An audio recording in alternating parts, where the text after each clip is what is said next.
Hello，大家好，我係 Dipsy，歡迎嚟到 MAMW。咁我哋上一次咧就介紹咗 TVB 嘅歌，我哋去揾咗佢背後嗰個 secret 出嚟，就係點解佢會咁洗腦，點解佢會咁容易記同埋咁易上口嘅咧？咁我哋咧今次就試下將佢背後嗰啲嘅邏輯拎翻出嚟用，就去作一首新嘅歌，試下睇下我哋都可唔可以作到一首咁洗腦同埋咁易上口嘅歌嘅。咁我哋事不宜遲，馬上開始啦！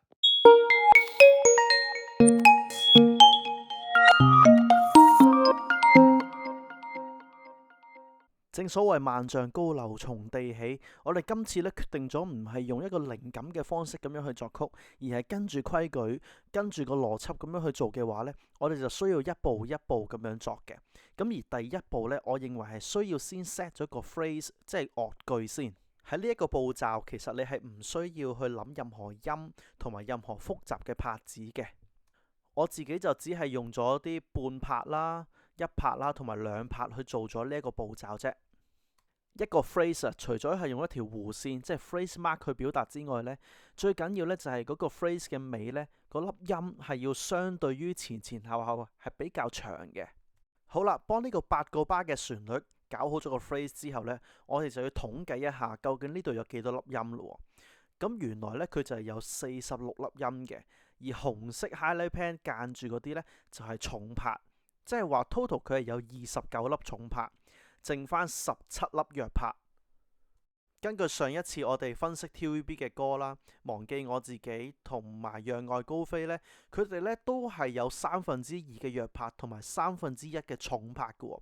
所以即係話我哋要將而家呢一條嘅旋律嘅14粒重拍都要轉翻佢做弱拍。咁我哋而家呢，就嚟揾下究竟邊啲音係有 potential 可以轉做弱拍先。跟住我就整咗個表出嚟。分別咧就係舊嘅節奏係咩樣啦，新嘅節奏會係咩樣，同埋究竟呢一啲節奏係喺邊度發生，最終會令到首歌多咗幾多弱拍。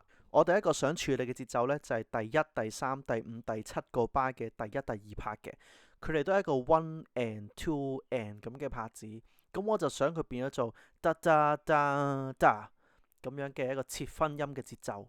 而家我哋先將呢個新嘅節奏寫落新嘅樂譜度先。輪到第二個節奏啦，咁我就係會用藍色筆去表示嘅，就係喺第1、第2個小節、第5、第6個小節嘅第3、第4拍，佢係連續2個嘅4分音符 three four 咁樣，我就想佢變到嘅節奏係 and four and four， 跟住又係寫翻落去新嘅樂譜度啦。咁計埋啱啱一開頭嗰個 potential 嘅節奏，我哋而家已經轉咗8粒音做 weak beat 噶啦。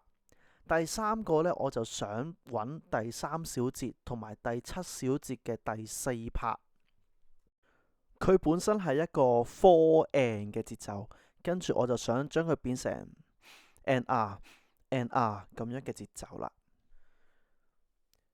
So far 呢，我哋揀咗3個地方去處理佢嘅節奏變成弱拍嘅。咁你留唔留意到我所揀嘅節奏呢？其實佢有個共通點嘅。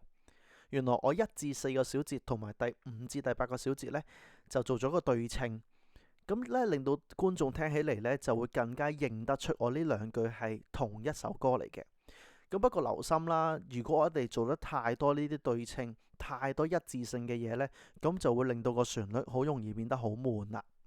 好，第4種節奏呢，就係第2同埋第6小節嘅第1、第2拍嘅，佢本身就係 one and， 跟住呢，我就將佢變咗做 one and and。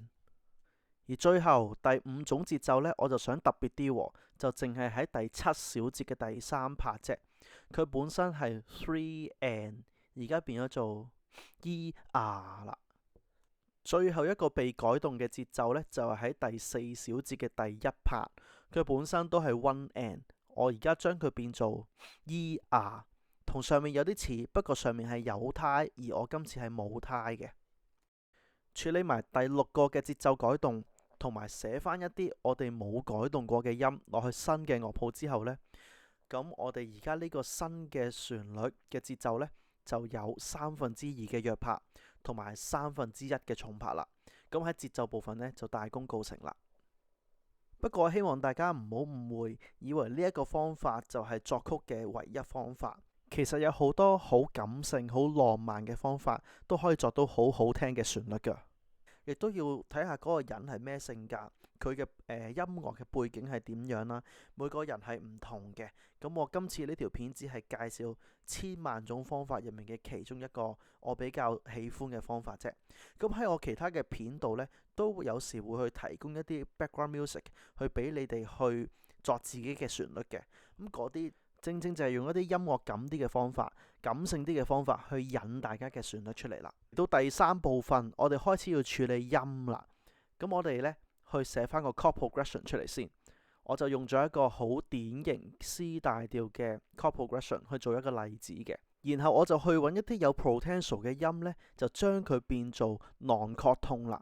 根據上一條片嘅分析，我哋目標係要將1/3嘅音變成 non-chord tone， 2/3嘅音變成 chord tone， 即係話我哋要揾15粒音出嚟，將佢變做 non-chord tone啦。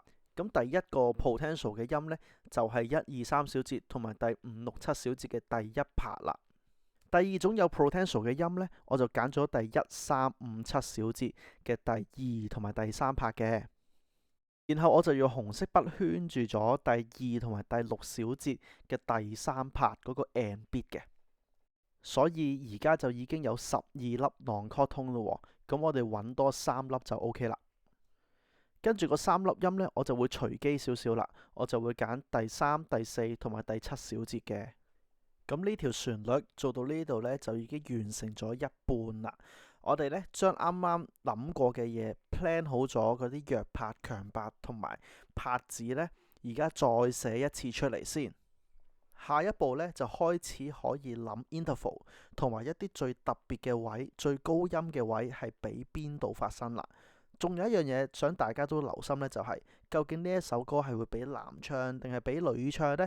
唱歌嚟講呢，往往高音都係比較有能量嘅，而男仔最高音呢，係 G 啊 A 音啊左右啦，而女仔呢，如果你寫到咁高呢，就好似唱 opera 咁樣，流行歌呢，做到咁高音呢，唔係咁多人唱得好聽嘅，咁所以保守啲，建議大家都係寫到 D 音左右就 OK 啦。